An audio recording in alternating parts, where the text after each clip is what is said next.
At my sister's baby shower, my seat was right in front of the toilet. On the table there was an air freshener and a sign that read, "Warning, strong odor." My family laughed. "It's a special seat just for you." As luxurious food was served, the waiter handed me a $22,000 bill. I took a sip of my drink and smiled. They had no idea what was coming. My sister's baby shower was already off to an awkward start. I found my seat right in front of the restroom. On the table lay a small air freshener and a card that read, "Warning, strong odor." My family burst into laughter, saying, "It's a special seat just for you."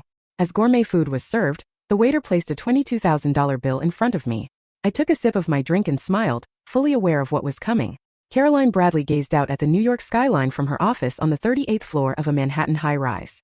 Her desk was neat, piled with color-coded documents and thick files that showed her meticulous nature.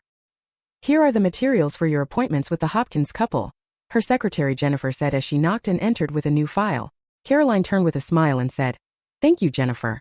Accepting the documents. Her soft voice and kind eyes revealed the caring side of a senior financial advisor at Wells Fargo. Caroline had built trust with wealthy clients through her analytical skills and integrity, earning her the title of the youngest senior manager in her division. Yet, her professional success did nothing to mend the growing rifts in her family. In fact, it only seemed to widen the gap. Her smartphone buzzed, displaying the name Amanda. Caroline hesitated before answering. On the other end, her sister's bright voice exclaimed, "Caroline, I need your help. The venue for next week's baby shower is due for a final payment today. Can you cover it with your card?" Caroline sighed deeply. This wasn't the first time Amanda, a local TV weather forecaster famous for her beauty and charm, had asked for money. "Amanda, I just paid for your baby shower last month. How much do you need now?" Caroline asked. "Only $3,000, I promise I'll pay you back next month. Please, this is my first baby. I want it to be perfect," Amanda pleaded. Family had always been important to Caroline, but these requests were becoming the norm rather than the exception. "All right, but this is the last time," Caroline warned. "Talk to me properly this weekend." Amanda's cheerful tone replied, "Awesome, I love you, Carl. I'll even tell Mom, she'll be thrilled." After ending the call, Caroline's thoughts drifted to her mother, Judith, a woman in her 60s who had always favored Amanda, leaving Caroline with the label of the responsible older sister. "You're the older sister, so you should help Amanda," was a phrase Caroline had heard her entire life. Caroline picked up her phone and opened her banking app. Her savings, built through careful asset management, had grown nicely. Yet, her family emergency account already showed multiple withdrawals, from Christmas parties, her father Thomas's 60th birthday, her mother's birthday, her sister's engagement party, and the wedding. Caroline had always been the one to cover these expenses, accompanied by the constant reminder, "Because you're the big sister." Her father, a gentle retired teacher who dreaded family conflict, often said, "Family supports each other. There's nothing wrong with helping when you're successful," even though his quiet agreement only fueled the unfair demands from her mother and sister. With a deliberate touch, Caroline rearranged the files on her desk, a habit developed since childhood when she began documenting every detail of what she had, did, and paid for. These records, both digital and analog, had saved her countless times, serving as her personal self-defense. Checking her calendar, Caroline noted the baby shower was only a week away. Planned by her sister Amanda and mother Judith, the event promised to be as extravagant as ever, and she knew the bill would once again come with the taunt, "Because you're the big sister." "Caroline, the Hopkins couple has arrived in the lobby," Jennifer's voice came over the intercom. Taking a deep breath, Caroline put on her professional smile. "Please show them in, Jennifer." She adjusted her suit and walked to greet the couple, maintaining her composure, a strength that was also her weakness. Leaving the Windsor Hotel's elegant lobby, Caroline made her way to Magnolia Hall, the venue for Amanda's baby shower. In a fine pale blue dress and holding a small, elegantly wrapped present, she boarded the elevator. A quick glance in the mirror confirmed her polished appearance, at least on the outside. When the elevator doors opened, she was met by a lavish reception decorated with pink and blue balloons. A young receptionist scanned the guest list and, after a brief look, handed Caroline a place card with a slight frown. "Thank you," Caroline replied politely as the receptionist turned to the next guest. Inside the venue, the scene was straight out of a magazine spread. Extravagant floral arrangements, sparkling chandeliers, and meticulously arranged tables and chairs that screamed an event costing tens of thousands of dollars. As Caroline searched for her seat, she noticed that guests were giving her odd looks. Finally, she found her designated table, isolated in the corner, directly in front of the restroom door. It was set for one with just an air freshener and a small card stating, "Beware of strong odor." Confused, Caroline froze for a moment. Was this a mistake? Her mother, Judith, approached with a kiss on her cheek. "You made it at last," she said. "Isn't it a lovely seat? We prepared it just for you." Looking into her mother's eyes, Caroline saw the subtle malice. "Isn't it convenient, right in front of the bathroom?" Judith laughed. Amanda, cradling her 7-month pregnant belly in a high-quality maternity dress, joined in. Come on, you know we had to choose something special for you. Do you like your seat? She asked as she hugged Caroline. At a loss for words, Caroline wondered if it was an elaborate joke or a deliberate insult. Glancing around, she saw relatives snickering, all in on the joke. It's a very unique seat, Caroline remarked softly, her tone neutral as she slowly sat down. Amanda's eyes twinkled. We really thought you were too serious and meticulous, so we wanted to lighten the mood, she explained. Judith added, You're the big sister. You get these kinds of jokes, right? With a perfectly practiced client-facing smile, Caroline simply replied, Of course I understand. Satisfied, her mother and sister returned to the other guests. Taking a deep breath, Caroline observed the festive tables adorned with beautiful flowers and champagne glasses, except for her table, which had only a glass of water. As the evening unfolded, waiters began serving luxurious appetizers and champagne flowed freely, yet service at her table lagged behind. Caroline quietly began making notes on her smartphone. Carol, come over here. We're taking pictures. Amanda called, posing with friends around Caroline's special seat. Smiling politely, Caroline joined the group for a quick photo. When the main course arrived, filet mignon with truffle shavings, pan-seared live lobster, and glazed organic seasonal vegetables, Caroline's meal was served last, noticeably less warm. Caroline, aren't you going to eat? It's such a lovely meal, her mother called from a nearby table. Of course I will, Caroline replied softly as she spread her napkin and picked up her fork. The venue buzzed with cheerful conversation and laughter. The gift table was overflowing with expensive presents, and Caroline silently took it all in. Then, just as dessert was being served, a waiter approached her table with a silver tray holding an envelope. Miss Bradley, here are your payment documents, he said. Caroline slowly opened the envelope to reveal a bill totaling $22,000. Her face remained impassive. Immediately, Amanda and Judith moved closer. You said you'd pay the full amount, right? Amanda asked lightly. We need to save money for the baby, and you're the big sister so you can handle it, Judith added, echoing the familiar refrain. Relatives watched in silent anticipation as Caroline picked up her champagne glass. Somehow, a waiter had managed to pour her a glass of champagne. With a measured sip, Caroline faced yet another family demand without missing a beat. She raised the glass slowly, taking a gentle sip before setting it down. Smiling at her mother and sister, she said, Don't worry, I'll handle everything. At those words, Amanda and Judith visibly relaxed, though a different gleam shone in Caroline's eyes. Noticing the change, her mother asked, Caroline, what are you thinking? Caroline simply smiled and replied, Nothing. I'm just happy to do anything for family. Tilting her glass again, she quietly took in the luxury of the venue and the cheerful faces around her. Tucking the bill into her handbag, she announced, I'm going to get some fresh air. Making sure no one was watching and left the room. In the quiet hotel hallway, she stood before a large window that overlooked the twilight Manhattan skyline. Caroline unlocked her smartphone with her fingerprint and opened a secure app showing detailed records of her family's financial transactions. She scrolled through photos and documents, murmuring, Everything is ready. Opening another app, she sent a short message. Executing Operation Green. A nearly instant reply confirmed. All preparations complete. A waiting signal. For years, Caroline had been quietly collecting evidence of the financial exploitation and emotional manipulation by her sister and mother. Since childhood, she had meticulously recorded every expense, from Christmas parties to her father Thomas's 60th birthday, her mother's celebrations, her sister's engagement, and even the wedding. Now, after enduring the humiliation of this baby shower, she had reached her breaking point. Before heading back inside, Caroline checked her reflection in a mirror and fixed her hair. A newfound confidence shone on her face. It's time to end this, she whispered to herself. Returning to the venue just as the main event was about to start, she noticed Amanda sitting on a central sofa, opening gifts amid a crowd of guests. Oh, what a lovely baby monitor, Amanda exclaimed as she unveiled another lavish present. One expensive gift followed another, luxury strollers, designer baby clothes, even a set of pure silver spoons. Quietly, Caroline returned to her seat. Then Judith announced, Next is from Caroline, handing Amanda a small envelope. It's awfully small, Caro, her mother added with a sarcastic smile. Amanda's expression turned hopeful until she opened it, only to reveal a single piece of paper. Is this some kind of joke? She asked, holding it up in confusion. Judith picked it up and scanned both sides. Caroline, what is this all about? A light chuckle rippled through the venue as curious eyes turned toward Caroline. Unperturbed, she answered softly. The special gift is for later. This is your time, Amanda. Despite her obvious disappointment, Amanda moved on to open more gifts, while Caroline quietly sipped her champagne and observed. After dessert and coffee were served, Amanda took photos with friends and chatted merrily, clearly enjoying her moment as the guest of honor. But Caroline had other plans. As most guests finished their desserts, she lightly tapped her glass with a spoon. Excuse me, may I have your attention for a moment? Her quiet voice carried through the room, and soon everyone turned to her. Today is my sister Amanda's special day, she began, and I'm very happy to celebrate new life with you all. Amanda and Judith exchanged confused looks as Caroline continued.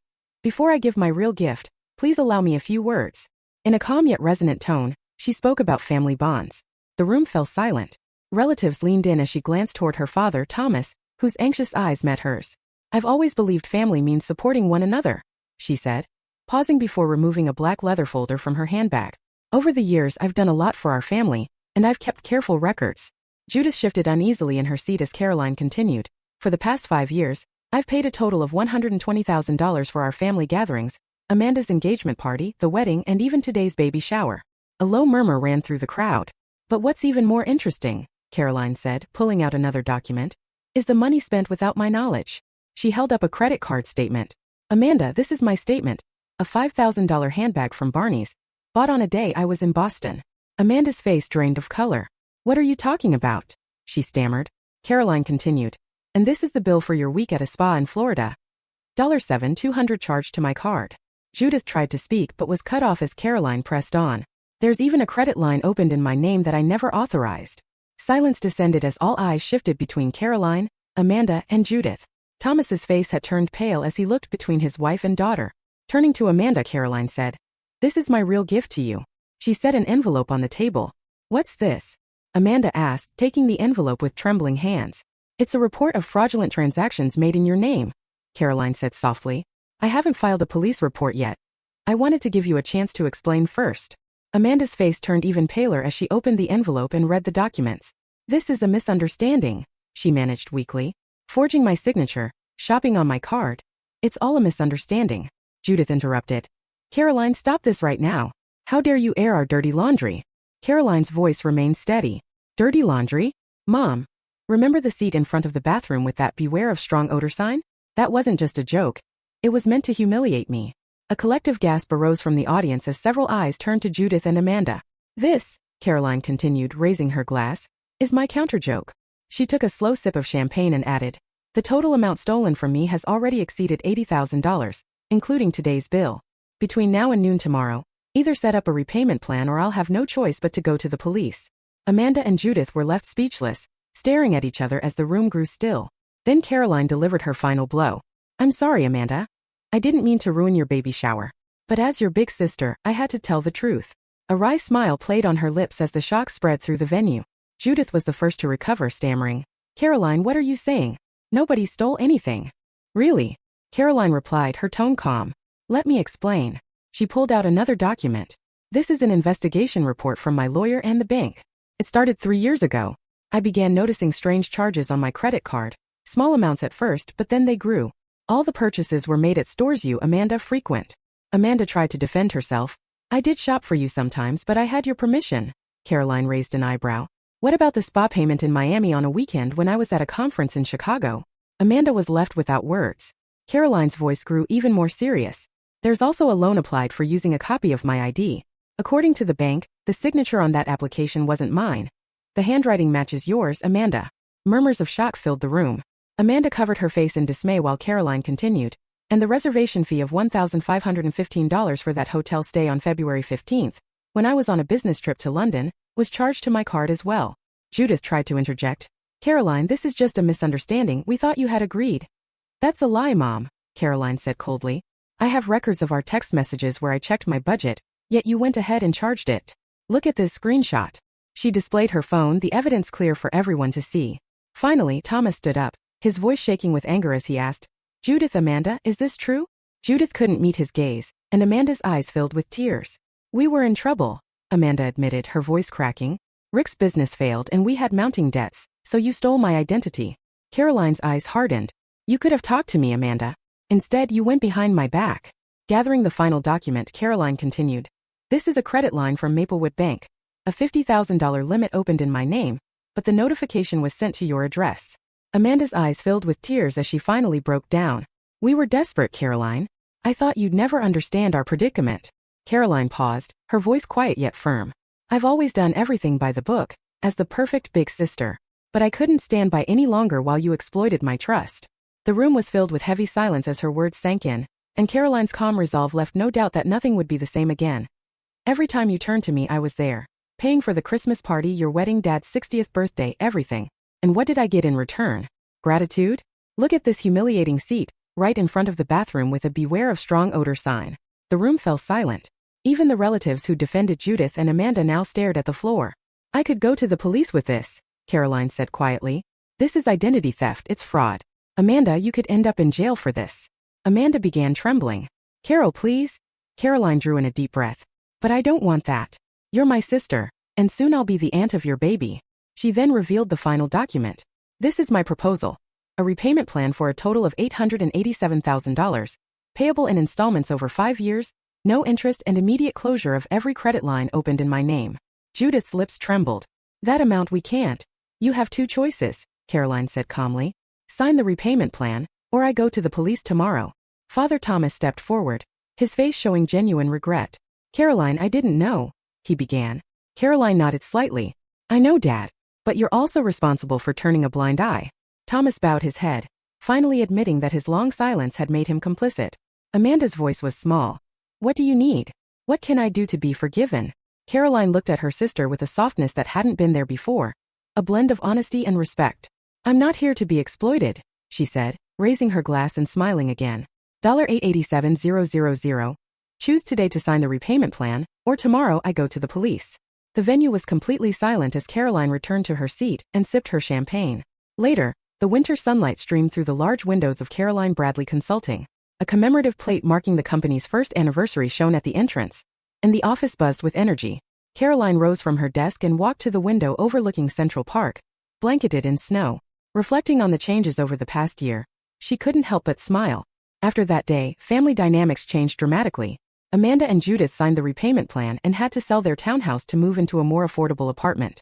Amanda's husband, Rick, finally focused on work, supporting the family with steady earnings. One day, as the door was knocked, Father Thomas entered. His hair was whiter now, but there was a new light in his eyes. Caroline, the meeting materials for the casino are ready, he said. Since divorcing Judith, Thomas had become a financial assistant at Caroline's company and found new purpose in life. Thank you, Dad, Caroline replied, accepting the documents and smiling at him. Dinner's still at 7, right? And Amanda's coming too with a baby. Of course, Thomas answered. Amanda's daughter Lily, now 6 months old, had brought the family closer. Caroline had set up a trust fund for her niece, though with strict conditions, only education funds with no access for Amanda or Rick. I saw Amanda today, Thomas added. She said she's really enjoying her accounting class. Amanda had started taking accounting at a local community college, a step toward reconciling with Caroline and rethinking her financial habits. Caroline smiled as her cell phone rang. It was Judith. After a brief hesitation, Caroline answered. Hi, Mom. Caroline, about tomorrow's payment, could you wait a week? Came the familiar tone. Caroline looked upward, as if reading the ceiling. Even though her mother's old ways hadn't changed much, now clear boundaries had been set. No, Mom, she said gently but firmly. You need to pay according to our agreed schedule. After hanging up, she returned to her desk and pulled out a family photograph from a drawer, a snapshot taken when Lily was born. Imperfect as they were all trying to become a family again. Caroline gazed at the photo and whispered softly, I won't become like you. It was the same promise she'd made to her sister. Acknowledge mistakes, make amends, and grow. Outside, as snow began to fall quietly, it felt like the start of a new season.